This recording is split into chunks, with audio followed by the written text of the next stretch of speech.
व्रतपते व्रतं चरिष्यामि तच्छकेयं तन्मे राध्यताम्।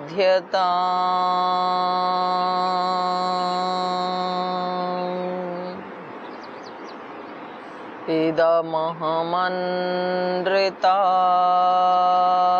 सत्यमुपैमि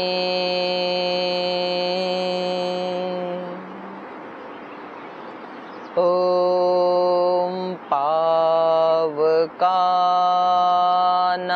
सरस्वती वाजिनीवती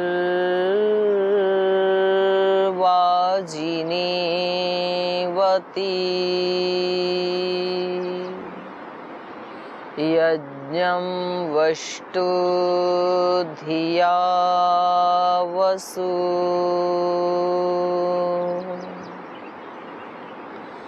ॐ सहनाववतु सहनौ भुनक्तु सह वीर्यं करवावहै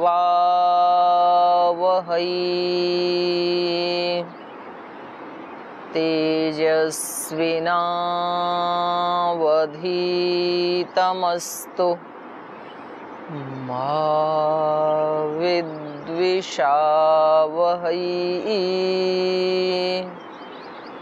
ॐ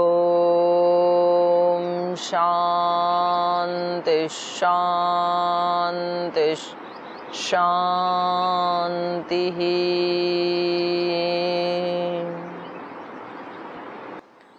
अथ जागरणमन्त्राः। ॐ प्रातरग्निं प्रातरिन्द्रं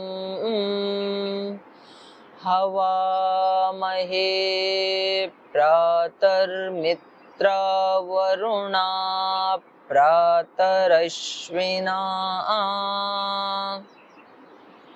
प्रातर्भगं पूषणं ब्रह्मणस्पतिं प्रातः सोममुतरुद्रं हुवेम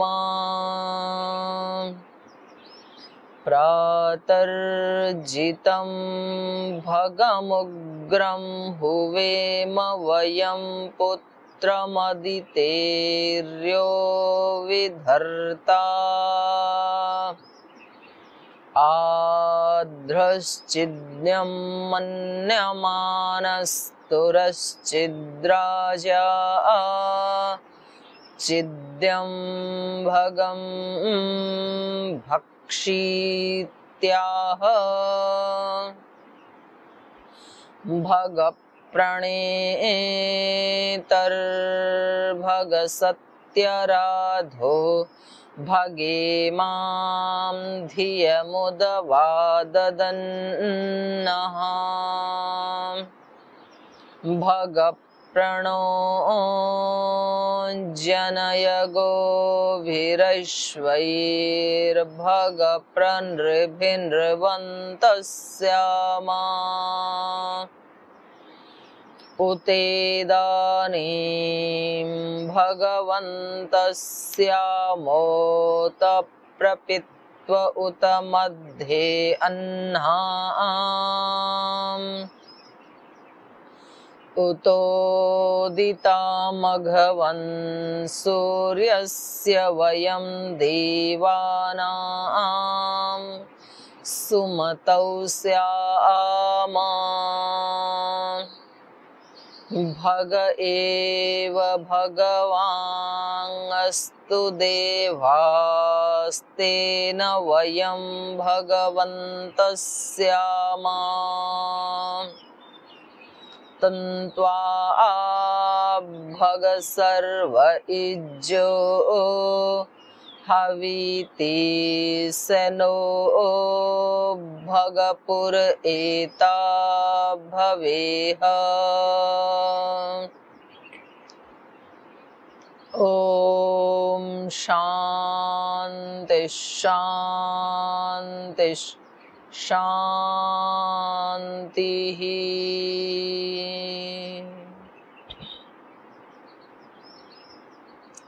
कुछ क्षणों के लिए मौन होकर के बैठ जाइए। मेरे चारों तरफ तो आज बहुत ही सुरम्य वातावरण है, स्वर्ग जैसा वातावरण है। पक्षी चहचहा रहे हैं। पीछे से माँ अलकनंदा की कलकल ध्वनि आ रही है। पोल्यूशन से रहित बहुत ही शुद्ध सात्विक एनवायरनमेंट है। आप भी घर बैठे इस वातावरण को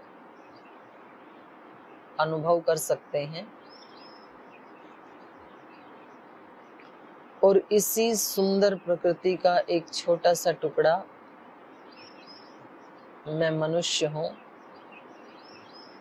तो इसी प्रकृति के साथ अपने आप को एकाकार करते हुए, शरीक करते हुए हम इससे अलग ना रहें, हम भी इसी के साथ मिल जाएं। हमारा शरीर, मन, इंद्रियां, हमारा प्राण, हम सब भी भगवान की बनाई हुई ऐसी ही प्रकृति का एक छोटा सा टुकड़ा है, एक छोटा सा अंश है।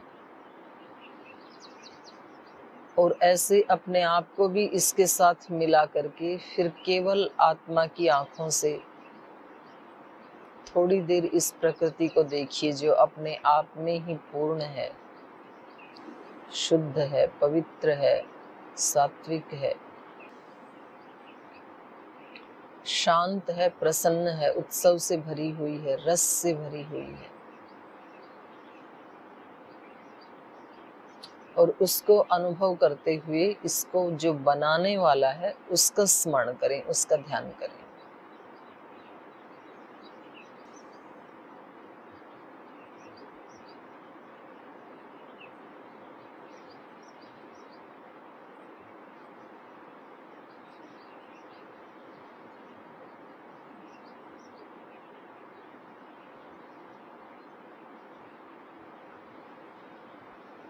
और अब दोनों हाथों को आपस में रगड़ लीजिए।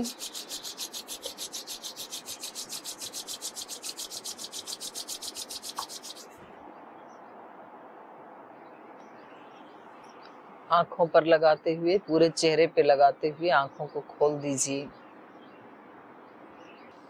और आज हम चर्चा कर रहे थे, जो सामान्य अग्निहोत्र करते हैं तो उसमें 3-4 मंत्र एक्स्ट्रा बोलते हैं बाद में।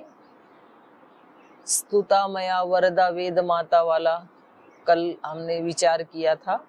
और आज उससे अगला मंत्र बोलते हैं हम, राष्ट्रीय प्रार्थना, आ ब्रह्मन ब्रह्मणो वर्चसी जायताम। तो इसको आज विचार करते हैं। हमारे जो ऋषि थे उनमें राष्ट्र भक्ति की भावना और ईश्वर भक्ति की भावना दोनों एक साथ पनपी हैं।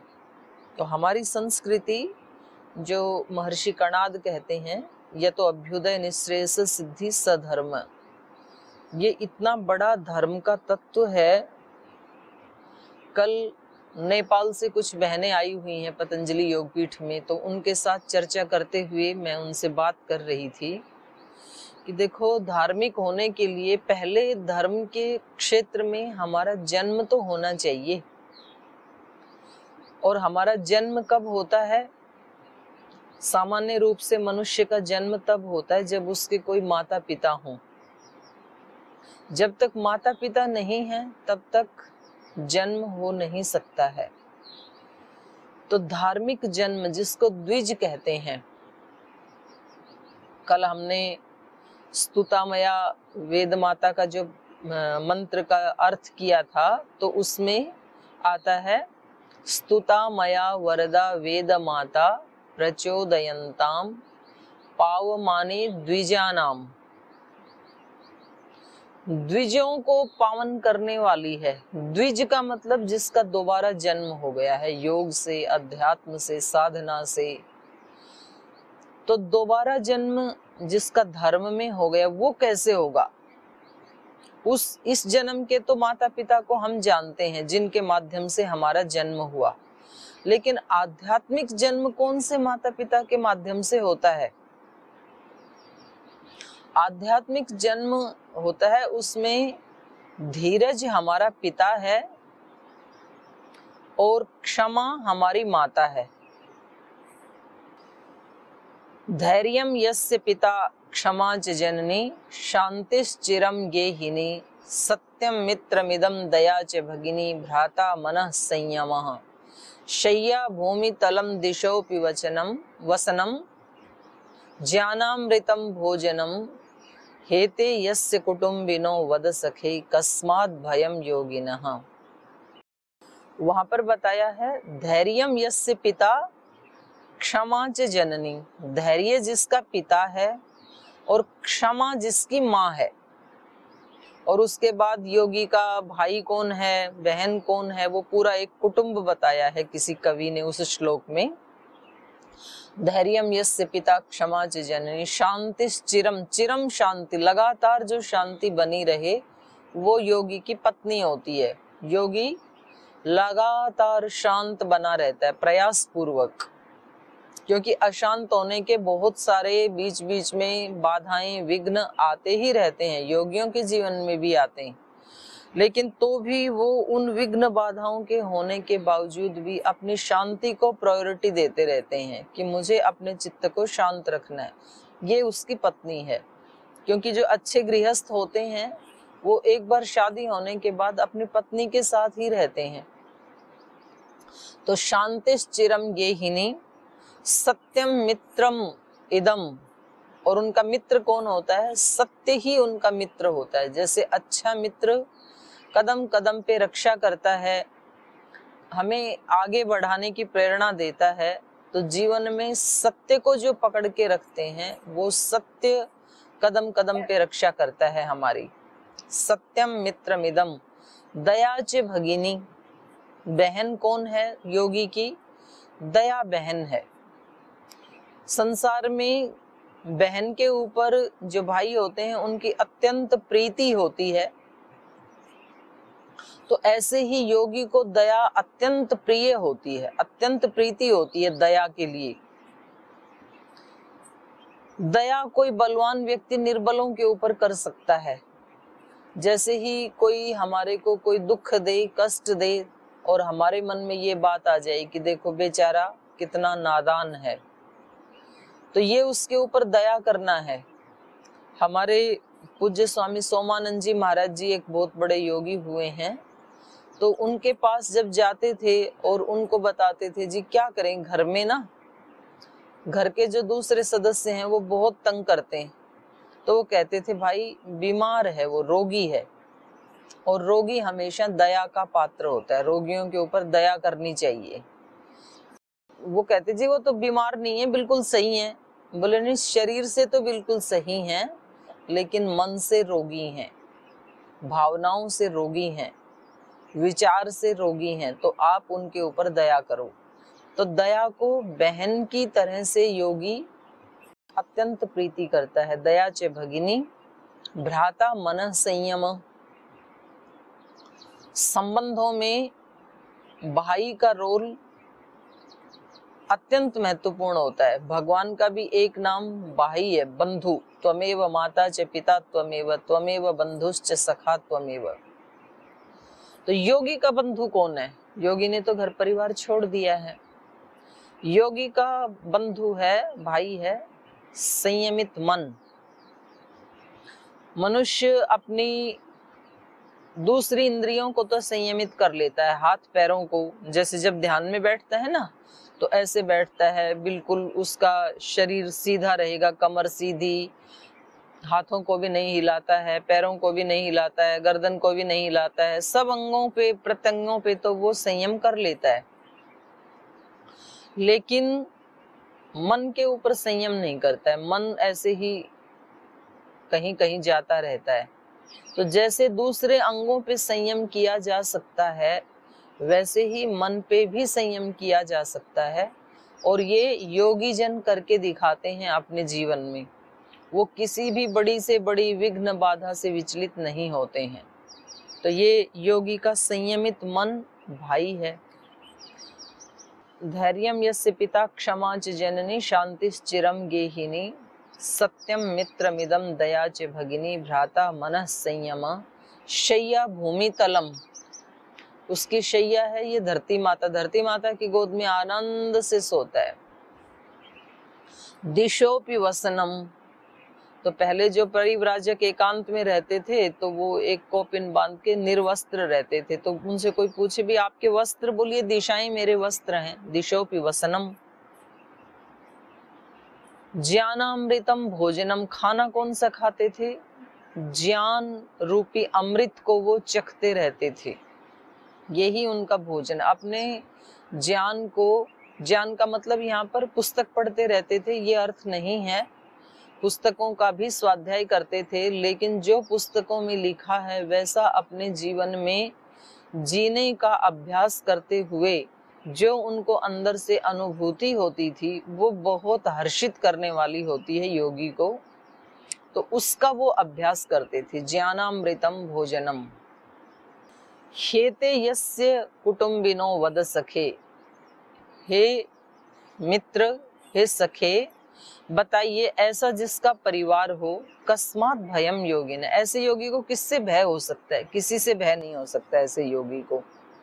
तो हमारा जन्म कब होता है? जब जीवन में एक तो धीरज हमें रखना आ जाए। देखो, जब भी कोई व्यक्ति कोई बड़ा काम करता है, वैसे तो छोटे काम करते हुए भी बीच बीच में विघ्न बाधाएं आती हैं, पर जब कोई बड़ा काम किया जाता है युग परिवर्तन का, युग की धारा को बदलने का, तो जो आसुरी शक्तियां हैं वो इतना जल्दी सहज परिवर्तन नहीं करने देना चाहती हैं और वो बहुत जोर से अटैक करती हैं। तो उस समय व्यक्ति का धैर्य टूटता है। कई बार पतंजलि योगपीठ में पूज्य गुरुदेव को लेकर के इस प्रकार की घटनाएं होती हैं, तो संगठन के कई भाई बहन कहते हैं जी क्या करें? तो मैं उनको बताती हूँ धैर्य रखो, क्योंकि कुछ काम ऐसे होते हैं जो धैर्य से सिद्ध होते हैं, कुछ काम ऐसे होते हैं जो रिएक्ट करने से सिद्ध होते हैं। तो किस समय क्या करना है ये हमें देखना होगा। धैर्य भी एक, कई बार किसी भी मुसीबत को टालने का, किसी भी संघर्ष को टालने का धैर्य सबसे बड़ा साधन होता है। तो धैर्य पिता है और क्षमा जननी। कोई हमारे प्रति कोई जुर्म करता है, कोई दोष करता है, तो उस समय हम अपने स्तर पर धैर्य रखें और दूसरे को क्षमा भी करें। साथ साथ दोनों काम, हम भी विचलित ना हो और दूसरा जो विचलित हो रहा है उसको भी क्षमा कर सकें। तो समझ लो कि योग में जन्म हो गया, हमारा अध्यात्म में जन्म हो गया। और जब तक तो धैर्य नहीं है जीवन में, छोटी छोटी बातों से ही हम विचलित हो जाते हैं और हम कार्यों को छोड़ देते हैं, घर को छोड़ देते हैं, परिस्थिति को छोड़ देते हैं, मैदान छोड़ देते हैं, रिश्ते टूट जाते हैं। थोड़ी प्रतिकूलता आती, लोग कहते हैं कुछ प्रेशर आता है सिर पे, इस घर में तो यही खाना बनेगा, इस घर में तो ऐसे ही वस्त्र पहने जाएंगे, इस घर में तो 4 बजे ही उठना होगा, इस घर में तो योग अनिवार्य होगा, इस घर में तो यज्ञ करना जरूरी है। बोल जी मेरे से इतना प्रेशर नहीं सहा जाएगा, तो मुझे नहीं रहना इस घर में। ऐसे ही रिश्ते टूटते हैं। तो ये धैर्य की कमी है। और जब कोई दूसरा हमारे को कष्ट देता है तो हमारे मन में प्रतिशोध की भावना जागृत हो जाती है, हम बदला लेने की बात करते हैं। तो ये समझ लेना चाहिए कि अभी फिर हमारा जन्म नहीं हुआ है। अभी जब 2 चीजें, 2 तत्व हमारे जीवन में आएंगे, धीरज रखना सीख लेंगे और दूसरे को गलती करने पर क्षमा करना सीख लेंगे, तो समझ लो हमारा आध्यात्मिक जन्म हो गया, रिबर्थ हो गया, तब हम द्विज बन गए।